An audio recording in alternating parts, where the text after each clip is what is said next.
Sarah and her friends had always been interested in exploring abandoned places.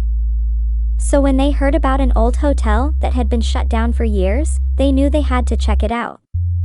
They arrived at the hotel late at night, armed with flashlights and curiosity. As they walked through the deserted lobby, they couldn't help but feel a sense of unease. It was as if the hotel was watching them, waiting for them to make a wrong move. But they pressed on, eager to explore the dark, empty halls. As they climbed the stairs, Sarah felt a strange sensation in the pit of her stomach. She turned to her friends, but they seemed oblivious to the eerie atmosphere that surrounded them. The higher they climbed, the colder it got. The air was thick with the smell of mildew and decay.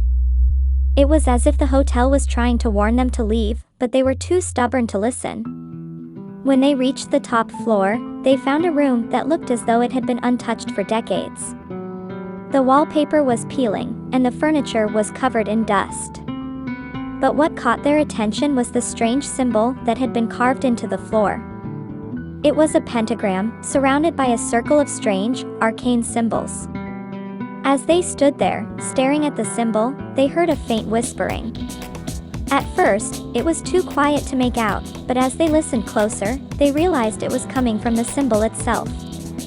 Suddenly, the room started to shake. The walls creaked and groaned, and the floor beneath their feet began to crack. Sarah and her friends ran for the door, but it wouldn't budge. They were trapped.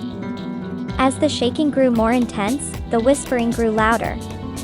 It was as if the hotel was alive, and it was trying to communicate with them. Then, with a deafening roar, the floor gave way beneath them.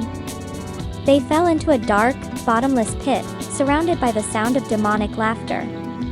When they awoke, they found themselves in a dark, cavernous room. They were surrounded by shadows, and they could feel the presence of something dark and malevolent watching them. As they tried to find a way out, they realized that they were no longer in the hotel. They were in another realm entirely, a place where the laws of physics and reality no longer applied. Sarah and her friends were never seen again. Some say they're still trapped in the other realm, trying to find their way back to our world. Others say that they were consumed by the darkness that surrounded them, and that they're now part of the hotel's haunted past. Either way, the abandoned hotel remains, a dark, foreboding presence on the outskirts of town. It serves as a warning to those who would dare to explore the unknown, a reminder that some places are better left untouched.